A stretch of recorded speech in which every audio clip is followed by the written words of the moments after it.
welcome to Taking Stock. And it's the 6th of December, 2023, just in case you weren't aware. And of course, in 8 days, officially, the Santa Rally starts. Apparently, that's what the stats say. 14th, 15th, 16th of December, it starts. It's supposed to be the last 5 training days of the year. But looking at the UK stats, it starts around about the 14th, 15th or so. I think that we're seeing something happening here. Something's moving. Let's have a look at the indices. By all means, if you've listened to this for the first time and you like it, you like the content, hit that thumbs up button and subscribe to the channel. I think we've got to make it to 5,000 before year end. It's a tough ask, but we can rally if the Santa can rally. The indices, okay, all up, green on the screen, ladies and gentlemen. FTSE 100 up 0.42%. AIM all share, it's trying, but it's up 0.11%. FTSE 250, that's quite encouraging. Biggest riser there, 0.5%. And if you look at the chart here in FTSE 250, it's now up almost 12% from the low, which was back in October 2022. And it's trying to get above that 200-day moving average. I quite like this formation here, building up. Before it popped above, came back down, popped above. And now, if you can get above these previous highs, that's good. FTSE 250, of course, there are more sort of domestic, bigger companies rather than FTSE 100s, which are like the international companies.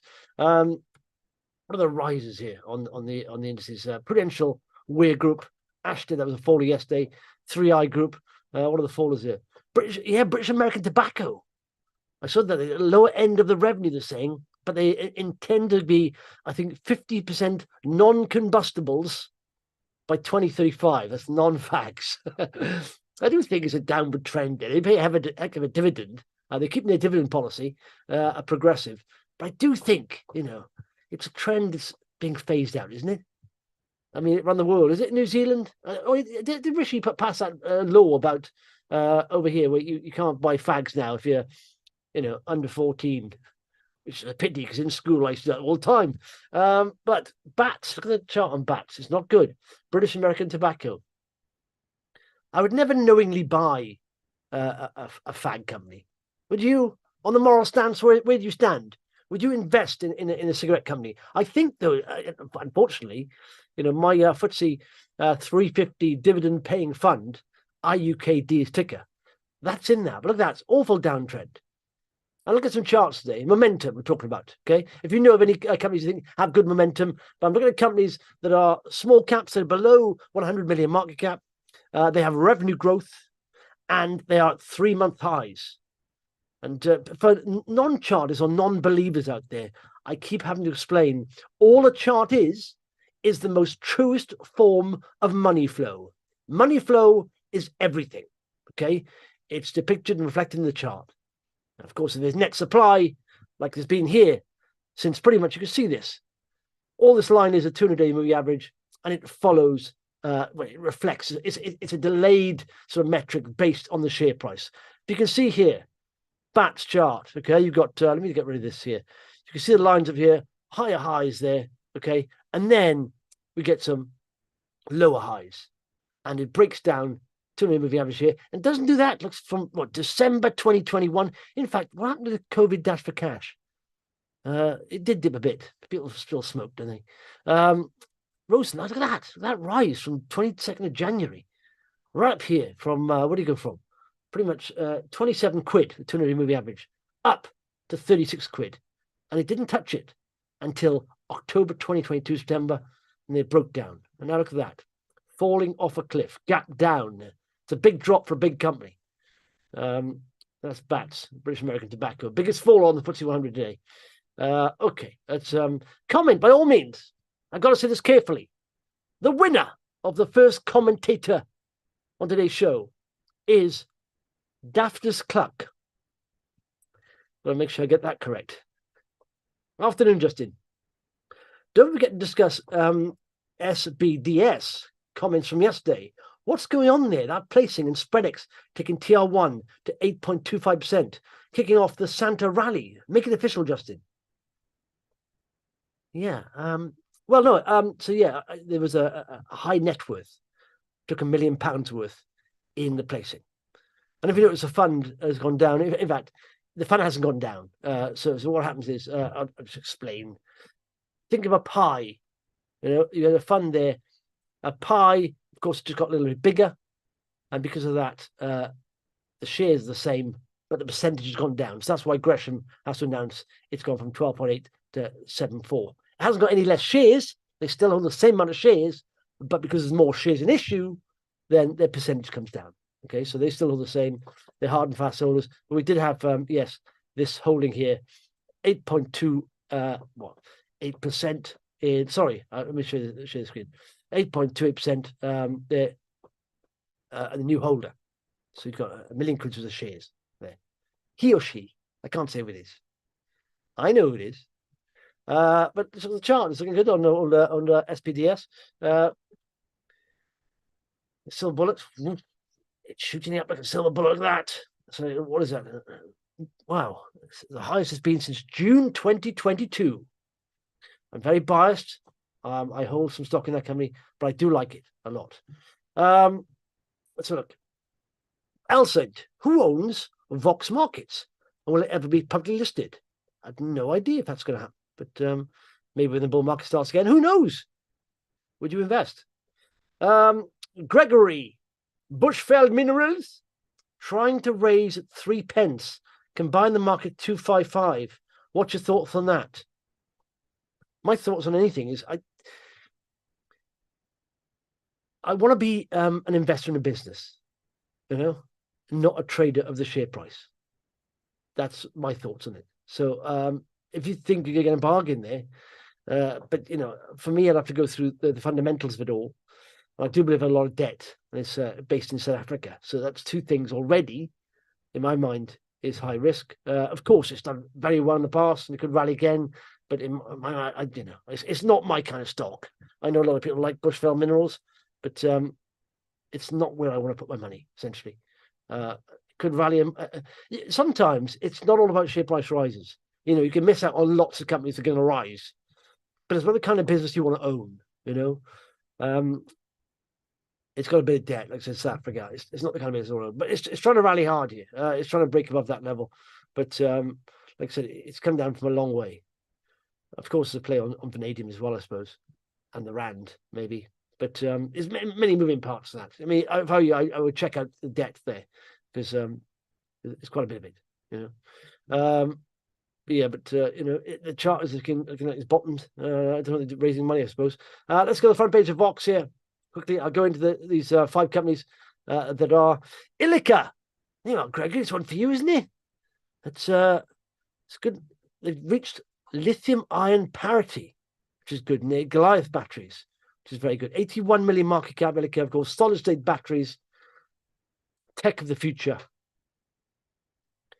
So they said this is a significant milestone, as it means the Goliath solid state pouch cell is now able to match the representative energy density in incumbent lithium ion pouch cells, achieving an effective energy density of 250 WH kilograms and a capacity of, I don't know what that is. But they're saying what the benefits are of these solid states is it improves safety, because lithium ion can catch fire, these can't.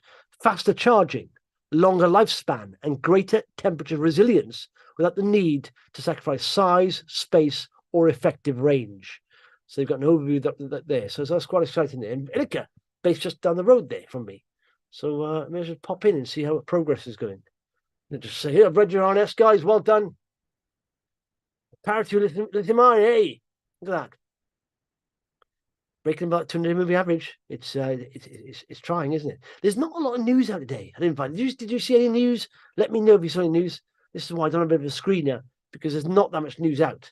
But Ilica is one of the companies I sort of read this morning, and nice rise at 21%. That's what happens with microcaps. You can do that. They can do that, ladies and gentlemen. In fact, the screen I came up with today, Ilica was on it until I put revenue in there, revenue growth. So they didn't match that filter. But there we are. Ilica, Binance adds 170 Bitcoin miners in the US and Canada. I chatted to Nick Lee of Mindflair, used to be Perry Investments, and Barry Downs of Sure Valley Ventures, and they are investing in lots of AI companies. They see it as the future. It is the future, let's be honest. Do you have exposure to AI anywhere? Because I do. When we talked about it, is likening it to the dot-com revolution.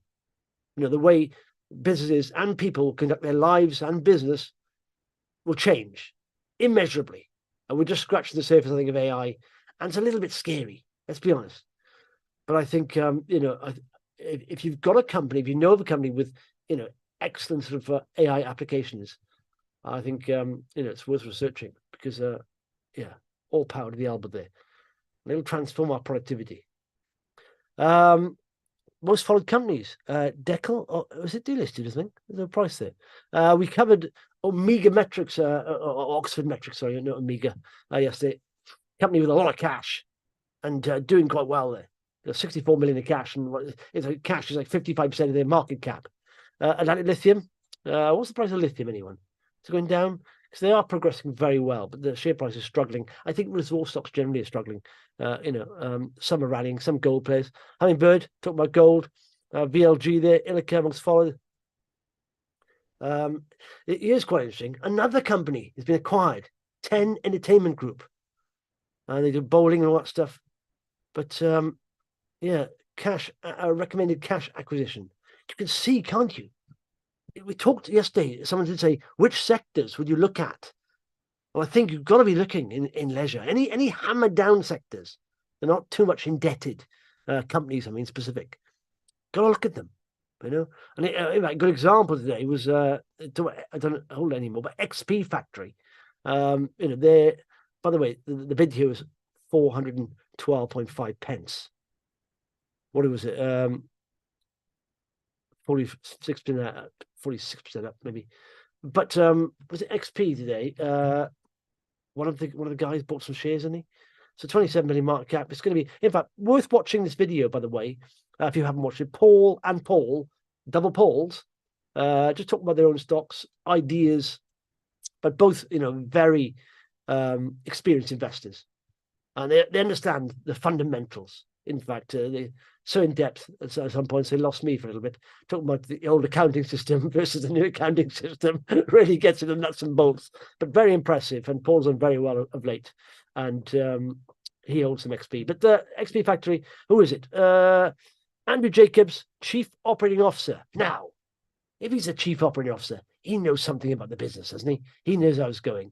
But he bought 233. Where's my calculator? Let's work this out. Times 0.15. See what 35 grand's worth. It's not bad. Not bad at all. And he now has a quarter of 1% of the company.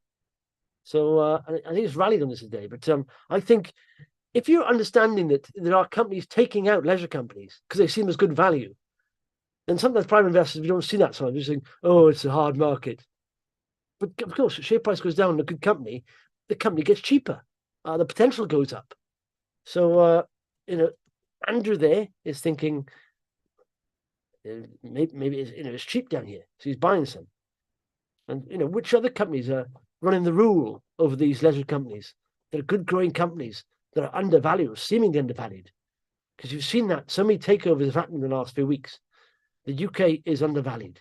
Well, that's a generalization, of course. There are, it's a market of stocks. It's a stock market, but there are certain stocks companies undervalued completely. Ilica's up. Yes. Who would buy the placing shares at 3 pence when you can buy in the market cheaper? Well, you got a bit of pressure there, but I suppose they didn't expect them to go down. Yes, sold Ilika this morning. This news was expected. You sold them? How long have you had them for? You little dirty trader. You dirty, dirty trader, Gregory. Ben, Tenant Group is another company that's been taken over. Yeah, absolutely. I assume you posted that before I talked there. Thoughts on Redde Northgate? I have no thoughts on them at all. Red. Let me just put this in the thing here. It's a biggie. Do you know what?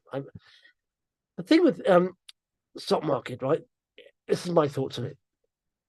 The reason why it's hard to get into investing is that there are too many options. It's option paralysis. If you look at the UK market alone, and it's come down a lot, but there are about 2,000 listed companies.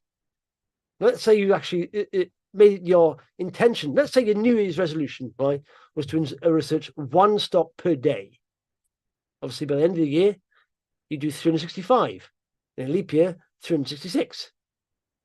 Even then, it takes 6 years, or pretty much 5 years, to research all the companies on the thing. So, in my mind, you've got to limit. You've got to stand in the area where you think you're going to fish in the waters where you think you're going to get the biggest winners. And in my mind, and I've looked at the stats over the last 1, 3, and 5 years, the best performing stocks are below 100 million market cap. So I generally stick to that area. Now, if something that's high risk, maybe it is. But like I said, my biggest holding is a fund that covers the biggest 350 stocks in the UK who pay dividend. So I let that do the work, the heavy lifting in the big boring stocks. And I look for small, exciting companies that are going to move. And 60% of the best performers are under 100 million market cap. 50% are below 50 million market cap. And these are sustainable rises, by the way, 1, 3, and 5 years. So I tend not to look at bigger companies. But what I do, found in 1992, Hellfire provide, and motorists involved in accidents were not their fault. Oh, okay. All right. Yeah. All right. Interim results. Let's look at the interim results, shall we? So we got, let's just break this down. 865 market cap there we're looking at. All right. And these are for the 6 months, ended 31st of October. So revenue's up 30%, underlying up 16 or 17%. EBIT, which of course is pretty much operating profit, that's earnings before interest and tax, up 1.6, but underlying 23. Profit before tax, it's all up, all double-digit metrics here, so it's looking very good. Net debt, there is the little worry, I suppose, isn't it? It's gone up by 14%. So leverage 1.6. Well, it doesn't seem too bad there. But in this environment, again, my job, I see it as my job, is to cut out companies I don't want to look at. And of course, you're going to miss opportunities. You've got to accept that. You can't cover every stock that's going to rise in the market. But you want the best companies all. And there are companies out there with no debt that are growing. So why go for a company that has debt unless it's materially undervalued? So you've got to weigh that up. So there's very many moving parts. But I mean, if you're very, very selective, literally you can cut down the amount of companies you need to research to about 100. And that is very manageable. On a yearly basis, you can read those 3 times over and get to know them very well. That's why filters are quite good to look at, I think. But let's just scroll down to their balance sheet here. Hang on a sec.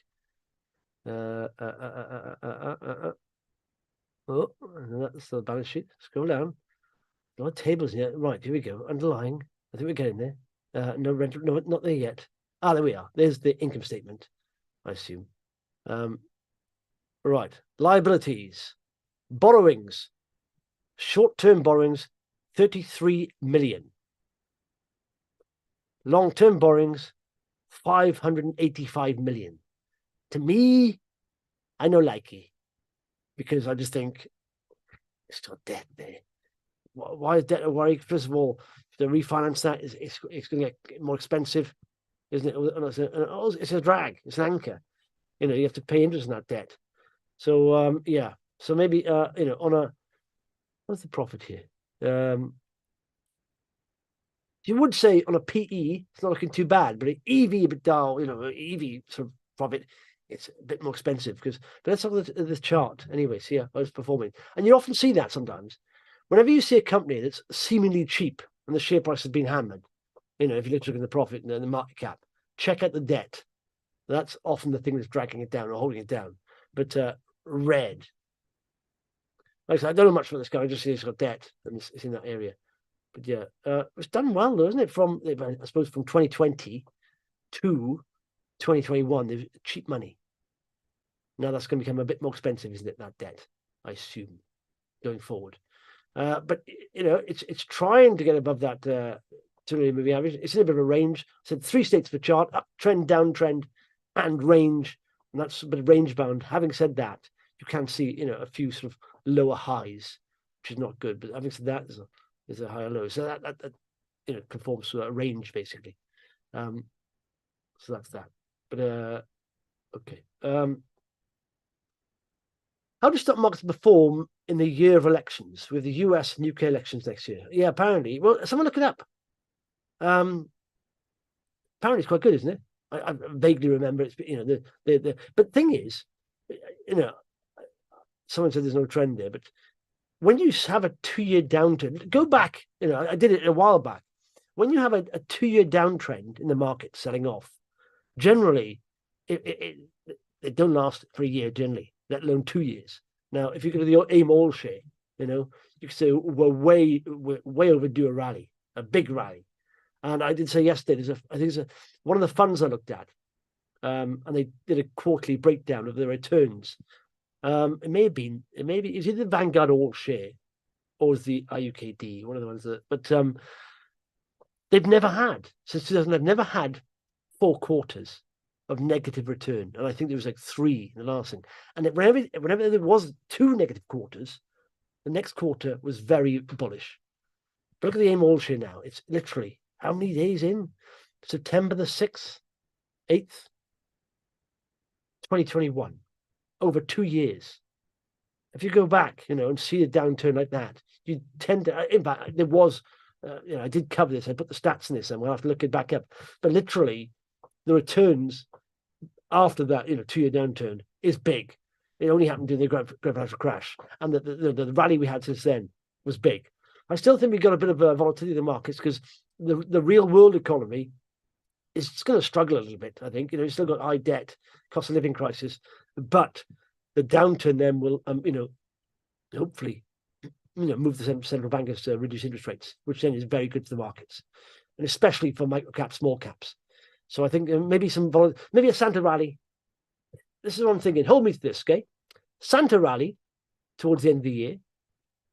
Little bit of a roll-off, consolidation, bit of volatility in first quarter. And then central banks looking at the data, getting a bit worried, start signaling they're going to start easing. Inflation will come down as well. And then we'll have a massive rally. The proper bull market starts in 2024. That's what I think. Based on no evidence. That's what I think. That's also a thing. When you see a financial report, okay, and you look at the figures, and you read the CEO, what the CEO says, is there a lot of, I think, we're confident, we hope, that all there's opinion. The figures are fact. Don't get confused with the narrative and not the numbers. Numbers are what's important. Narrative's not. It's fact versus opinion.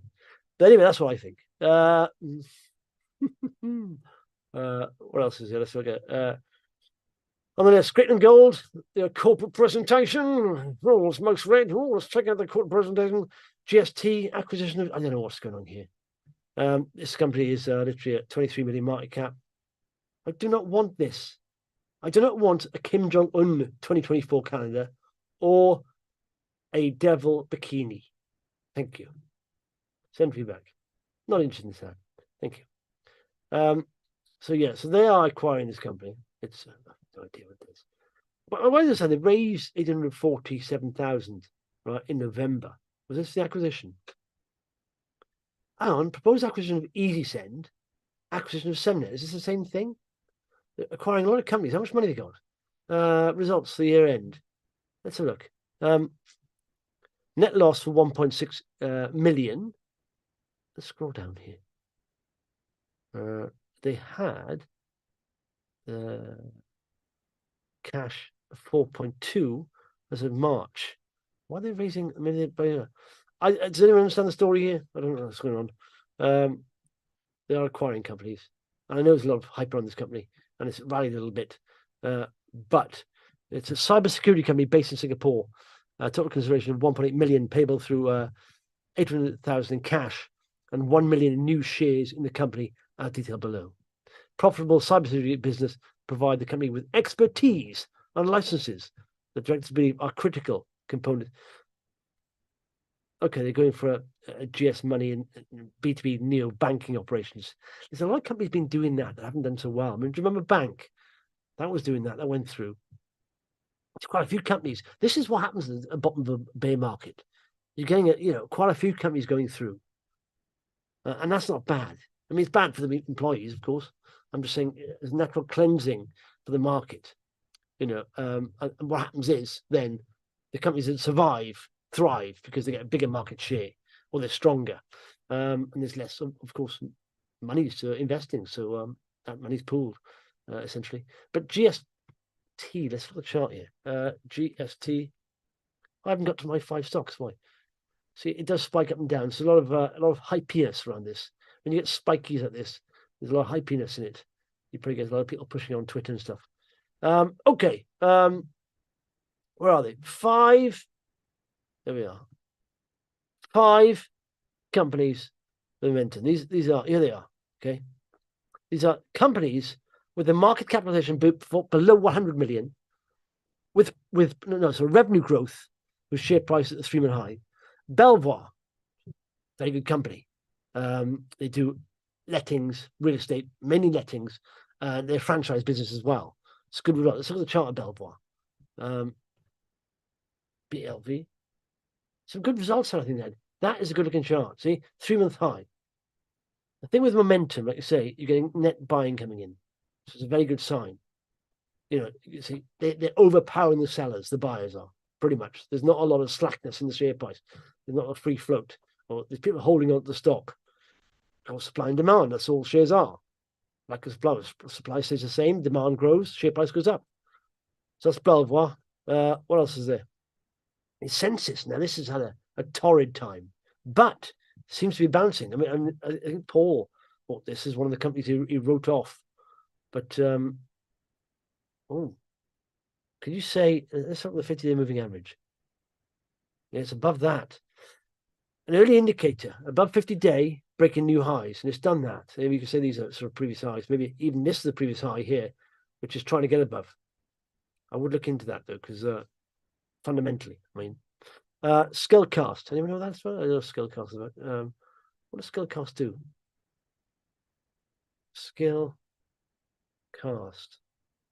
Skillcast Group, 23 million.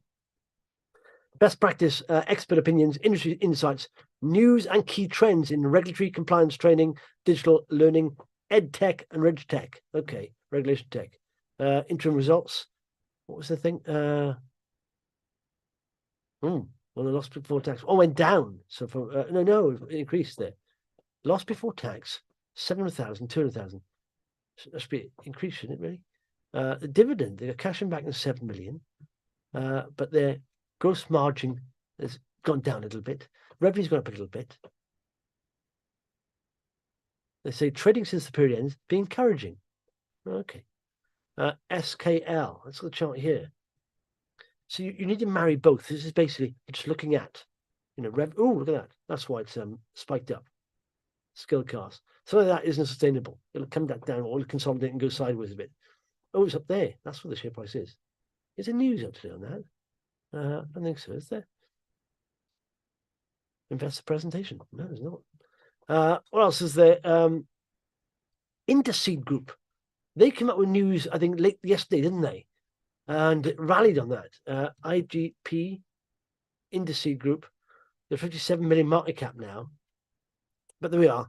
Major new contract with large US federal agency. What is it going to be? Is the order aggregate value in excess of $8 million, with all license elements in this contract being recognized in the year 2024. Let's look at the. So they are 57 million market cap. Half year report. Let's look. It's risen a lot recently. 7 million revenue. What, 40 million? What? Profit before tax 1 million. That's not what, 25 times. Is it P like that? Net margin. Net margin is good though. Wow. But doesn't seem cheap to me. But that's Intercede. IGP. Let's look at that. I think it shot up yesterday, didn't it? After that news. Yeah, it did with that. Maybe we should look at a 1 month high, because some of these are shooting up. What else? His last one is Wentworth Resources. Oh, they've had an offer, haven't they? I saw that today, I think. Wentworth Resources, and one of the biggest risers today. Update on offer from Moral and Prom, the comedy double act. Yeah, it seems to be going through. But yeah, those are three things. If you want me to do a screen or anything, there we go. It's gapped up a little bit there. Okay, let's look at the front page of Vox. See what's people are reading. There's Power Metals, Serica operation update.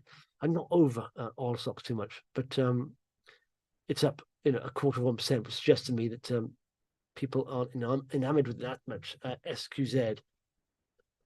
But I think this chart was coming around, wasn't it? Trying to. But having said that, oil and gas at the moment. Have you seen the oil? Let's look at what is it? Commodities. Brent. Look at it. It's taking the hammering. Now, why is it taking the hammering? Oil is a very good barometer of recessions. That is at, 7th December, 7th, the 6th of December, pretty much July, almost a 6-month low. I did say when that rally, that's not sustainable. Did I? Said that? Genius. It came back and rolled over. But yeah, Brent crude looks down there. So that's saying something, isn't it? What's it saying? It's saying to me that the economy is weak. Global economies are weak. I'm a little bit bearish on the economy, but the markets not so much because of central banks. But what are they? Gas as well is rolling over. So it's sort of play on that. So we leverage the commodity price. Power Metals operation update. Pow down 3%. So people are not impressed. They're targeting nickel, a discovery in Botswana, and so high priority conductor T114. The identified conductor is very strong. It's very strong here. It's steeply dipping with a multi-kilometer length, and importantly, is coincident with the keel of the feeder zone intrusion within target area T114. Interesting. XP is now one of the most read. Is someone jumping on that? Is it? Okay. Yeah, so rises here. Taking over. Systems 1. They're rising. I would suggest when a company rises on results, it's obviously a good sign, because apart from interims, the most detailed report they put out there is pretty much final results. So if it's rising on this, so let's look at the market cap. It is System 1, 28 million market cap. That's what they do. They are a marketing decision-making platform. Okay, announces results. So revenue's up by 27%. That's good. If you look for growth companies, I tend to look at this, roughly 20% more. If you can do that 20% more consistently for 4 years, you double your revenue. And if your margins are similar, or the same, of course, then you double the value generation. But of course, markets will price that in ahead, so it'll rise. It'll double before that. But it's all up, isn't it? Adjusted operating costs, the 1.9 million adjusted profit before tax. But £1 million profit before tax. £1 million from a loss, though. What cash they got there? To say, let's sort of scroll down the balance sheet. Current assets cash of 6.2. Oh, that's interesting. So got a decent amount of cash, and it's gone up. Unless it's done a placing, it's gone up. You can check that on the cash flow statement. That's a bit of a mess. Oh, no, I can't. But that's a good sign. They're generating cash and they're rising. So don't know much for the company, but looks interesting. Revenue growth, it's in a range there, isn't it? You can see it's come down from this level. It's a little bit illiquid because you can see it's a bitty chart, but it needs to get above these previous highs. It's failed a couple of times at this level, 220.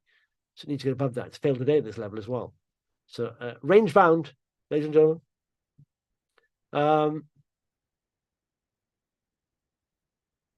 Gregory, I did buy a few more desks though. Okay, all right. So why did you sell out of Ilica, Gregory? What were your thoughts there? Because they got cash from me.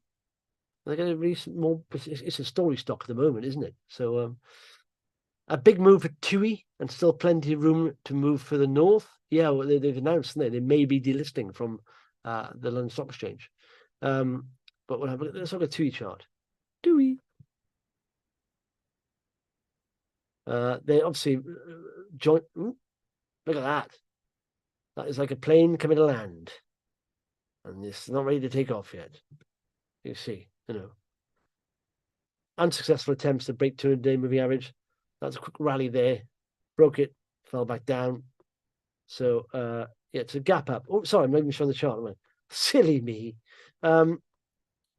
So you can see there, like I said, it's a plane coming out land.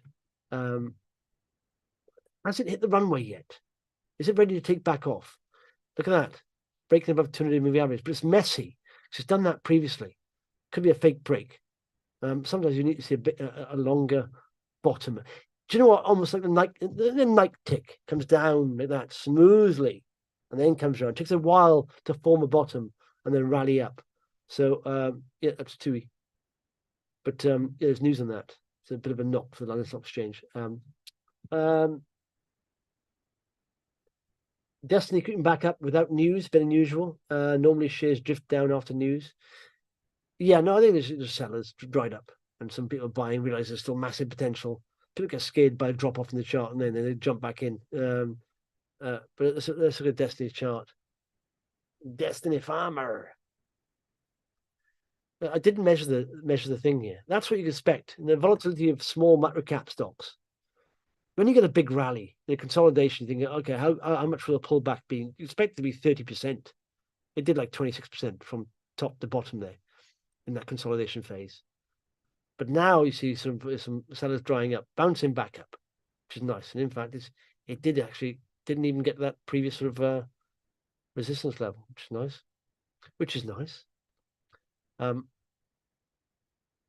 Yeah, it's good. Yeah, news to come out. It'd be nice to get news up before year end on a big deal. Yes, Mikey, I just looked at that. Mikey, welcome along. I don't know if you've seen your comment before. You get your first comment badge. Just send a self-addressed envelope to Fox Markets, and they'll send you a little badge in the post. All right. You may, unless you have commented before, and then you can't get that badge. All right. Higher lows on GCL trading above both the 50 and 200-day. Okay, so let's look at GCL, shall we? GCL.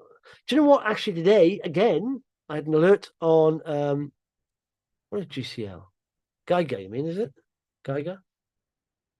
What am I looking at? GCL? What is GCL? Have I got that right? Hang on, stop. GCL. Why can't I see that? What is GCL? I'm not seeing anything there.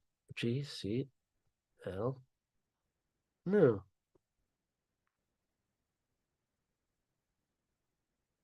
I'm not even getting Geiger coming now.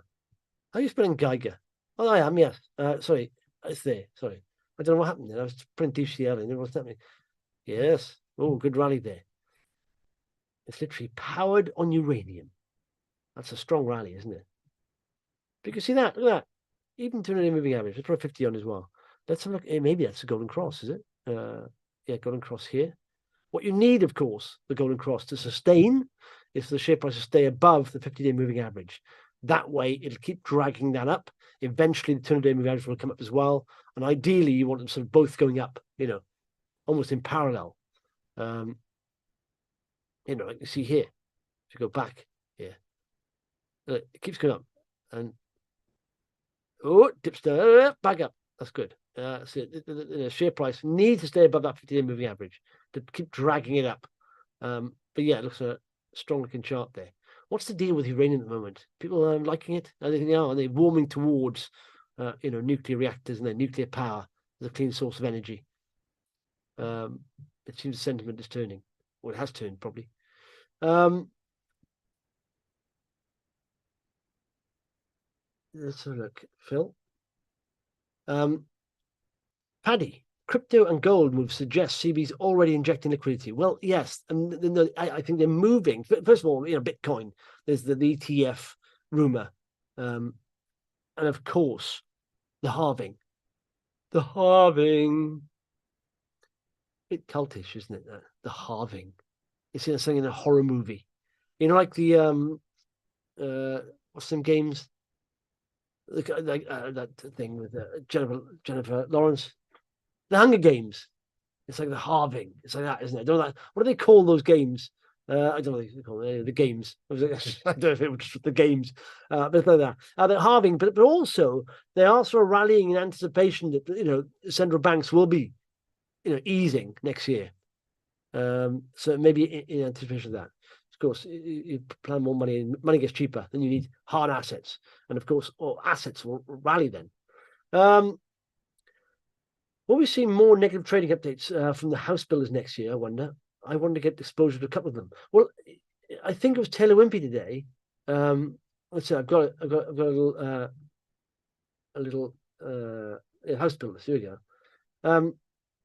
So BDev hit a 52-week high. Now, this is unprecedented, really, isn't it? If you think about it, we are in an environment that's not conducive to house, buying, getting new mortgages and stuff, but they're rallying, they're off their lows. And this is a typical example. I did look at this going back to 2009, a few videos ago, saying when this happens, generally, the house builders do tend to rally before the markets bottom. And you got that. It was Taylor Wimpey today. Taylor Wimpey as well, hitting 52-week high. But it's like doing anything, isn't it? You take your plunge now, or listen. If you can, they'll have a pullback. Hopefully, come sideways and back up. Who knows? But they pay a nice dividend, don't they? So what you can safely say here is, I think hopefully the downtrend has ended now. And look at that 200-day moving average. So I am obsessed with the 200-day moving average. I'm not obsessed with it. Do you know what? I guarantee I win the prize for having the least amount of sleep. Last night, I went to bed at 11 o'clock after reading my latest detective novel in bed, my Kindle. Woke up at 1 o'clock. Didn't go back to bed. Just things on my mind. Look at that. Break the 200-day moving average there. It's nice. What you want to do is break previous highs then. Okay. Tried there. Done it here. Okay. It's nice. Yeah, so house builder strong. Strong, man. The force is strong. Is there anything else? System one, we looked at that. Most of the fallers today were. Do you want to look at Ben's Creek? I don't want to look at Ben's Creek. Thank you. Yeah, not a lot there. Helium 1 is taking a hammer again. Affinity down again. Supreme taking a bit of a knock. Don't know why that is. I mean, there's that regulation hanging over them, and maybe it's just in sentiment with bats, but no, it can't be bats because they're fags, aren't they? Really, no idea. Be interesting to see if they do trading in line with that. Anything else? Dagger. There's a disagreement between OPEC Plus over production cuts, lowering the crude price. Yeah, exactly. Saudis are happy saying, let's cut.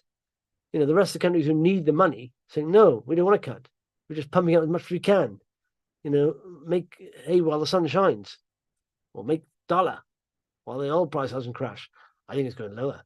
We're heading towards a slower economy. I'm surprised just TUI is still operating, says Phil.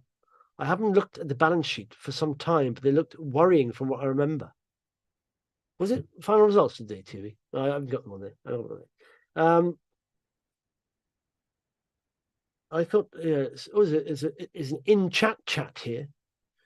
Rifisov says, Dagger, I thought OPEC agreed cuts just 6 days ago. What's up? Yeah, they did agree cuts, didn't they? But it wasn't enough. Is there 1 million barrels a day? Who counts those barrels? No, that's enough. 999,999. Stop. That's enough. Could be wrong on Ilica, but I think it will pull back after the news. Shares don't go up twice off one bit of news. Yeah, maybe in a bull market they do. Hey, yeah, Ben, Geiger Counter. I think good chance Ilika will be taken over. It's a small compared to the other players. Mystery shopped Boom Battle Bar. It was busy. I know you don't ramp Justin, but surely if we're forward looking and this share price should be higher. I do hold, yeah. No, I don't. No, There was a confusion over the broker note. I looked at this on my webinar last week. I don't understand. They didn't really match up. I know pretty much the EBITDA margins of Escape Hunt around about 30%, Boom Battle about 20, so around about 25% in mixed, but I did it on like 20% EBITDA and worked it down. And the broker notes didn't match up because they'd gone to year-end March. For some reason, I didn't understand the broker notes. I thought, what? And I think confused a lot of people. But I think they're going to have listen, do you know what? It's true. Do you remember Marston's saying yesterday that people are booking early for Christmas? If you haven't booked a restaurant, you go out for Christmas with a few mates or something, you're too late. Almost, you're not going to get the pick of the crop because Marston's saying everything's booked out. I heard this lady talking about on radio the other day. I went to book a restaurant last night for the 18th of December, all booked out. The Friday I wanted, the 18th, all booked out. I could have my lunch at like 12 o'clock. That was it. So I think if they're going to release good news, it's going to rally. It always rallies. Every time they release good news, it rallies because it's good news generally. But then there's a pullback. You get drip sellers, and there's a pullback. But yeah, it's just sentiment, isn't it? Yes, I wonder how I feel about it.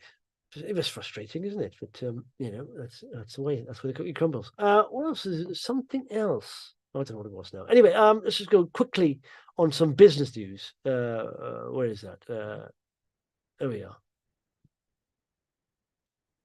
UK construction contracts sharply in November.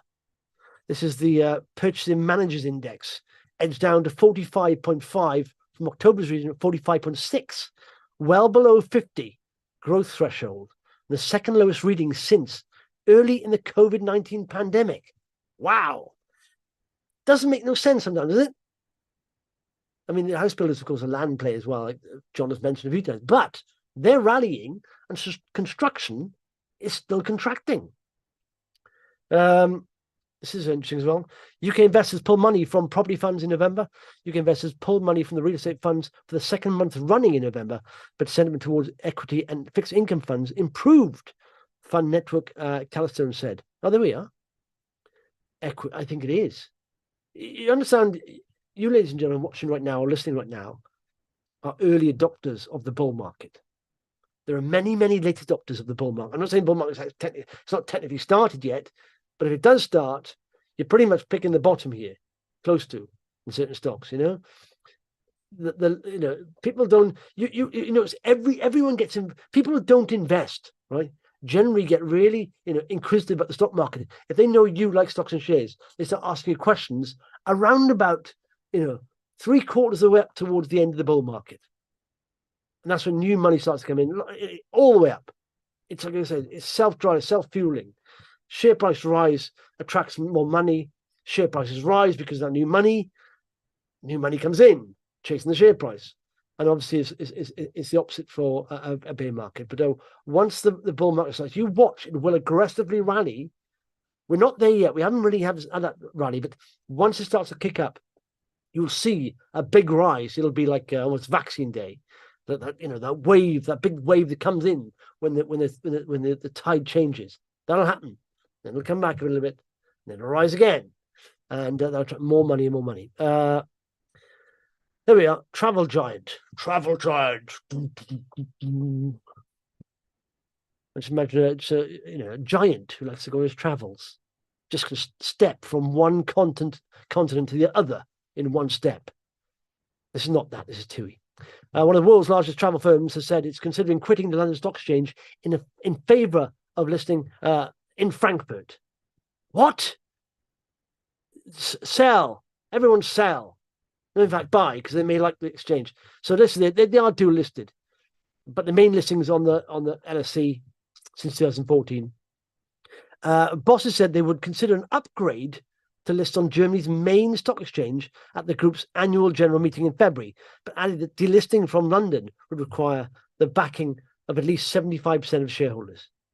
That's not what the LSE want to hear right now, is it? Where IPOs happening in New York Stock Exchange and companies favouring the NYSE over LSE. You don't want a biggie like TUI announcing that. That's annoying. What is the They don't do RNSs on the normal thing, do they, Tui? No, April. But they are 2.8 billion market cap, Belvoir. But anyway, that's annoying. Tui. Anything else? Any more for any more? BAT says continued strong volume and revenue growth in new categories. Yeah, might have spooked Supreme shareholders, but who knows really? Yeah, okay, yeah. They call it non-combustibles. That's what they call it. Vapes. Why do they call it vapes? Don't call it vapes. Like non-combustibles. Oh, can I buy a non-combustible, please? Construction looks very strong in the US from what I've seen. Okay. Marvelous stuff. That's it. Tomorrow I may have a guest on, I think. Hopefully. I'm sorry if I'm a little bit out of it. I've had 2 hours sleep and my eyes are very heavy. So, oh, sorry. Thanks for watching and listening, and we'll speak tomorrow. What day is it tomorrow? It's Thursday. And don't forget, if you could, give us a thumbs up. Give us a thumbs up, Gov. Give us a thumbs up, Gov. And hit that subscribe button if you could. And don't forget, download the Vox Markets app. It's the best app I know for RNSs. Absolutely. It's got other things on it as well, but it's free.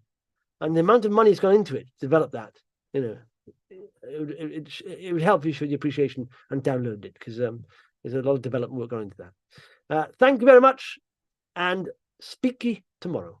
Bye-bye.